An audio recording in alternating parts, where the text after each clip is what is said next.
Selamat pagi anak-anak, semoga kalian semua dalam keadaan sehat walafiat.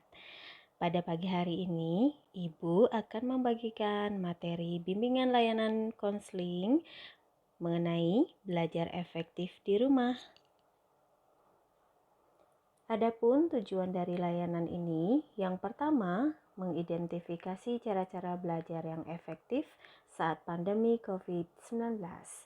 Yang kedua, menjelaskan bagaimana belajar yang efektif saat pandemi COVID-19. Yang ketiga, mengklasifikasi berbagai macam model belajar. Dan yang keempat, menganalisis teknik belajar yang efektif saat pandemi. Nah, anak-anak semua, kalian pasti sudah tidak asing lagi dengan school from home. School from home atau sekolah dari rumah dilaksanakan untuk mematuhi peraturan pemerintah dalam mencegah penyebaran virus COVID-19. Sudah hampir 1,5 tahun kita tidak bertemu teman, belajar tanpa bertatap muka dengan guru. Kadang membuat kita bosan ya. Tapi bagaimana lagi, demi kebaikan kita bersama, kita harus sabar melakukannya. Supaya saya sehat, kamu sehat, dan kita semua sehat. Anyway, untuk mendukung SHF kamu supaya berjalan dengan lancar, kali ini Ibu mau bagi-bagi tips mengenai cara belajar efektif di rumah.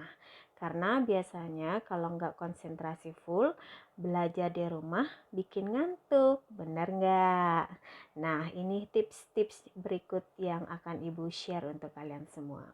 Yang pertama, yaitu belajar di waktu yang tepat. Belajar di rumah membuat waktu belajar jadi lebih fleksibel. Kalian bisa mengatur jam belajar sesuka hati. Namun yang perlu diperhatikan, pilihlah waktu belajar di mana kalian bisa lebih fokus untuk memahami materi. Hal ini dikarenakan setiap orang memiliki waktu fokus yang berbeda-beda.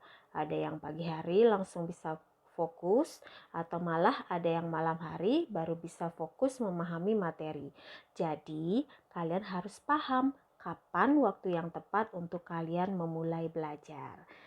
Kemudian yang kedua, atur area belajar yang nyaman. Belajar sambil rebahan memang menyenangkan, tapi yakin bisa memahami materi pada saat kalian rebahan. Nah, sebaiknya kalian mengatur ruangan atau area belajar agar lebih nyaman saat belajar. Area yang nyaman akan membuat kalian lebih fokus untuk belajar. Kemudian, yang selanjutnya, yang ketiga, siapkan koneksi internet. Pastinya kalian sudah tidak asing lagi ya. Yang paling utama dalam belajar online adalah koneksi internet tentunya. Bagaimana kalian bisa belajar jika koneksi internet tidak ada? Memang kalau di daerah Madenan itu koneksinya kurang bagus, kalian bisa mencari tempat-tempat yang memiliki koneksi internet yang baik ya. Kemudian untuk itu kalian harus memilih provider yang bagus untuk menunjang aktivitas belajar di rumah. Nah, yang keempat, pilih portal belajar yang efisien. Apa sih portal belajar itu? Portal belajar adalah sumber belajar online yang bisa kamu gunakan untuk belajar di rumah, seperti rumah belajar, ruang guru, dan lain sebagainya. Belajar online tidak akan efektif jika kalian hanya asal belajar saja. Kalian membutuhkan portal atau platform khusus untuk belajar secara online. Jadi, bagaimana belajar online di rumah versi kalian? Apakah sudah efektif? Nah, itu tadi 4 tips cara belajar di rumah yang efektif untuk membuat suasana belajar kalian jadi lebih nyaman, efisien, dan pastinya efektif. Dan nanti di akhir Ibu akan memberikan evaluasi diri melalui Google Form. Kalian bisa menjawab di sana.